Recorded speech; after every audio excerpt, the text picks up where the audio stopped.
સનાતન આવેલ હરિગુરુ સંત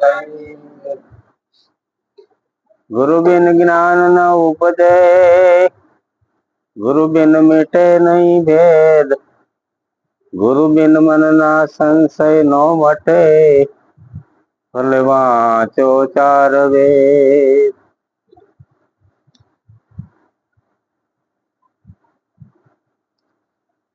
મારા સદગુરુ મહારાજ ની વાણી છે બાજી. ઘણા ટાઈમ થી બાજી હું બોલ્યો નથી, એટલે મને બાજી નો બહુ શોખ છે.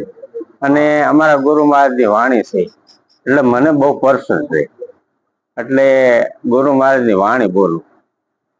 એ બાજી રે બગાડી હોજી, બાજી રે બગાડી, સતરે ગુરુજી વિનાની બાજી ને બગાડી. એ કોરે એક તો જામા આત્મ નામ છે, એ બગેરે બગાડી હોજી ઉપર ભાત ભાળી, સતરે ગુરુજી વિનાની બાજી ને બગાડી. આ એકો એક બધામાં આત્મ સ્વરૂપે, બધામાં પરમાત્મા સ્વરૂપ છે. જ્યાં જ્યાં નજર નાખો ત્યાં ગુરુ મહારાજે એમ કીધું પરમાત્મા સ્વરૂપ છે, છતાંય આપણે ઓળખતા નથી અને આત્મા સ્વરૂપે આપણે અહીંયા પહોંચી શકતા નથી. એનું કારણ શું કે અજ્ઞાન અંધારું આપણી પાસે છે. એટલે બાજી બાજીને કે આ બાજી બગાડી, સતરે ગુરુ વિના બાજી બાજીને બગાડી. મારો ધર્મ તારો ધર્મ પેલાનો ધર્મ, આવા કરમ બાંધી અને આ બાજી મનુષ્ય જેવી બાજી હાથમાં આવી છે, છતાંય આ બાજી નો કઈ કિંમત નથી. અને જો આ બાજી હાથમાંથી વહી જાય છે તો પછી 84 માં ફરવા જવું જોઈએ, અને 84 માં ફરવી તો પછી આનું કઈ આ સમૃદ્ધ છે. જે જીવન મળ્યું છે મનુષ્યનું દેહનું, એમાં ભજન એક થાય, બીજામાં ભજન થતું નથી. એમાં ઘણું ભજન કરવું છે એમને, પણ એ આજે કઈ કરી શકતું નથી. એટલે આવું ગુરુ મહારાજે કીધું કે બાજી બાજીને આ બાજી બગાડી. ઉપર ભાત, જે ઉપર ભાત પડી છે એટલે બીજું સ્વરૂપ છે કે પોતે આ સ્વરૂપ જે મનુષ્યનું સ્વરૂપ મળ્યું, એટલે પેલા જે આત્મ સ્વરૂપ હતું એ ઢકાઈ ગયું અને એવડું સ્વરૂપ ઓળખાતું નથી. એટલે આપણને એમ થાય હું તો સામાન્ય જીવ સૌ, મારેથી શું થાય, હું પામર સૌ અને મારેથી કઈ ન થાય, આવો ભાંસ પડી ગયો છે. એટલે ગુરુ મહારાજે એમ કીધું કે તમે ભાંસ પડી ગયો છે નિહરે ક્યારે? એક ગયામાં 3 ગુણની રચના રચાણી, જોગે 4 ખાણી, એને લેજો બીજ બાર જાણી, સતરે ગુરુજી વિના બાજીને બગાડી. આ 3 ખાણી કીધી. મેં કઈ કીધું હવાર બપોર અને હાંજ, આ 3 જે રચના છે બ્રહ્મા વિષ્ણુ મહેશ, બાળપણ યુવાની અને ગડપણ, આ ત્રિગુણી માયામાં જીવ ફસાણો છે. ત્રિગુણી માયા એવી છે કે રજોગુણ સતોગુણ ને તમોગુણ, આ ત્રિગુણી માયા છે, એમાંથી કોઈ નિહરી શકતું નથી. જો સદગુરુની દયા થાય તો આ 4 ખાણી જે બતાવી એમાં 4 ખાણીમાંથી નિજ કોણ છે, નિજ આત્મા સ્વરૂપ છે, જો એને ઓળખી લે તો નક્કી ઘીરે વહી જાય તો એમાંથી બહાર નીકળી શકે. નકર તો આ 84 ની જે કીધી ખાણી એમાં ફરવા જવું જ જશે અને ભટકાર છે જ તે. પંજરામાં 5 તત્વ શેરે પુરાની, સગરે બોલે હોજી અમૃત વાણી, સતરે ગુરુજી વિનાની બાજીને બગાડી. આ પંજે 5 તત્વ અમર છે, છતાંય આપણે એમ કહેવી છે કે 5 તત્વોમાં હું મરી જઈશ. કયો મરે છે? જળ જો અમર છે, અગ્નિ અમર છે, પવન અમર છે, આકાશ અમર છે, પૃથ્વી અમર છે, તો આત્મા અમર છે, તો આમાં મરે છે કોણ? એમ કીધું સગે ઓળખાણ કર્યું રહ્યો, સગે સ્વરૂપ પરમાત્મા સ્વરૂપ જ છે, છતાંય ઓળખાતું નથી. ની વાત કરી ગુરુ મહારાજે, અને આ બાજી બાજી અને આ જિંદગી બગાડી. સતરે ગુરુ વિના બાજી બગાડી. સતયામાં સાત સયરાણી, અઠરે અઠે બળતી યજ્ઞી ને ઠારી. સતરે ગુરુજી વિનાની બાજીને બગાડી. સતે આમાં સાત શાયર ઉભરાણી, એકય ઈમાસી એકય ઓછું નથી.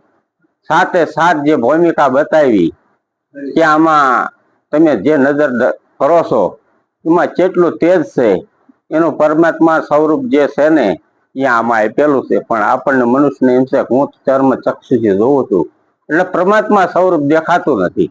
એનું કારણ છે કે દિવ્ય દ્રષ્ટિ ગુરુ મહારાજે આપી, પણ એને જોયું તો દેખાય ને. દિવ્ય દ્રષ્ટિથી ચાર જ હોય કે આ સાત ભૂમિકામાં જાવીને તો દિવ્ય દ્રષ્ટિ દેખાય. અને ચેદુના આપણે સૂંઘવી છીએ, આપણને ગુલાબની સુગંધ જ નથી આવતી. એનું કારણ શું છે કે એ ભૂમિકા બતાવી અહીંયા આપણે પહોંચી નથી શકતા. જો એ ભૂમિકાને ઘરે વ્યા જાય તો સાતે સાત ભૂમિકાની આપણને જ્ઞાન થઈ જાય. અને આ સાત ભૂમિકા એવી થઈ. પછી અસંખ્ય બોલવી છે આપણે ઘણા ટાઈમથી, પણ જે બોલવી છે એને કોઈ આમાં કોઈ એમનો મુખ પૂરણ નથી થયું. અને સદગુરુનો શબ્દ જો બોલવી તો જ પૂરણ થાય ને. અને અસંખ્ય તો ઘણું બોલ્યું પણ સમજાતું નથી આપણને. શું કે આપણને એ બધી ભાષા આપણને અઘરી લાગે, એટલે ગુરુ મહારાજની ભાષાના ઇતિહાસ છે છતાંય આપણે એ ભાષા બોલતા નથી. અને અસંખ્ય કેદુના સાંભળવી છે, કેદુના સાંભળવી છતાં આ કાન પૂરણ થતા નથી. અને માણસ વહી જાય તો કાન તો પીડ્યા હોય, પણ સાંભળનારો કયો છે એ આત્મા સ્વરૂપ એને ઓળખાતો નથી. એટલે આ સાત ભૂમિકા બતાવી ગુરુ મહારાજે કે સાત ભૂમિકા તમને આપી છે, એમાં અસંખ્ય તમને સમજાયું છે. અને અઠે અઠે આપણે ગોતવી છીએ, પણ એ માતાજી હાથા હતી ફળલા પાસે જાય છે છતાં આપણે ફળલું સાચું જ છે, નથી ખોટું, પણ આપણને કેમ નથી ઓળખાતું. એનું કારણ છે કે આપણે ચર્મ ચક્ષુ છે. જો દિવ્ય દ્રષ્ટિ જોવો તો પરમાત્માનું સ્વરૂપ માતાજીનું સ્વરૂપ બરોબર જ છે. નામે એવું ભારે આવી તો બરાબર જ છે, પણ નામે પહોંચ્યું તો નામ જે છે ને ત્યાં પણ આ અઠે અઠે આપણે આ મારવી. એટલે નક્કી નથી થતું. નક્કી જયારે થાય ત્યારે બરાબર કહેવાય. નવમે નવ મહિના મય કરી પૂરી, દશરે દર્શાણી સંતો એની કરો જો લખાણી. સતરે ગુરુજી વિનાની બાજીને બગાડી. આ નવ મહિને આ શરીર બંધાણું, અને 10માની ઓળખાણ તો ગુરુ મહારાજે કરાવી છે કે 10મા તમે પેલા હતા કોણ. શૂન્યમાંથી સર્જન છે અને 9 મહિને અક્ષર નવા છે, તો આની આપણને ઓળખાણ કરાવી ગુરુ મહારાજે કે તમે તો હતા એ ના એ સદોદિત છો, છતાંય તમે ભૂલવણીમાં આવ્યા છો. અને તમારા ઘીરે તમે પહોંચી જાઓ, અને તમારા ઘીરે તમે પહોંચી જાઓ એટલે તમારે કઈ ઉપાધિ છે નહીં. દસે દર્શાણી સંતો એની કરો ઓળખાણી, એમ કીધું ગુરુ મહારાજે. ગોલે હવે ગુલામ થિયારે ગુરુ ના, અવિનાશી જાણીને આ રાણી પરણાવી. સતરે ગુરુજી વિનાની બાજીને બગાડી. ગોલે ગુલામ થયા. આ બધી આપણને છે ને ગોલા બનાવે. ગોલા નથી બનવાનું, ગુલામ બનવાનું છે. અને જ્યાં જ્યાં જઈશું ને ત્યાં ગોલા બનાવે છે. એનું કારણ છે કે એમના ખીચા ભરવા. એટલે આપણે ખીચા ભરવાના છે એમના, પણ આપણે સમજીને ભરવાના છે. અને જે ખીચા ભરવાના છે મહેનત કરીને ભરો, કોણ ના પાડે છે. પોતાની મહેનત છે એ આપણને પોતાને જ કાયમ આવવાની. કોઈની મહેનત કોઈને, હરામની માયા કોઈને રહે નથી, રહેવાતી પણ નથી. એટલે આવીને અછી જાણીને આ રાણી કાયા રાણી તની પરણાવો. આ કાયા રાણીનું જો કલ્યાણ કરવું હોય તો આ બાજી આ જિંદગી ન બગડે. અને અસલ જે સ્વરૂપ છે પરમાત્માનું એ જાણી લેવાય. બાદશાહ ગયા ને રાજથી ખાલી, એક ઓર એક ની હવે કરો જો લખાણી. સતરે ગુરુજી વિનાની બાજીને બગાડી.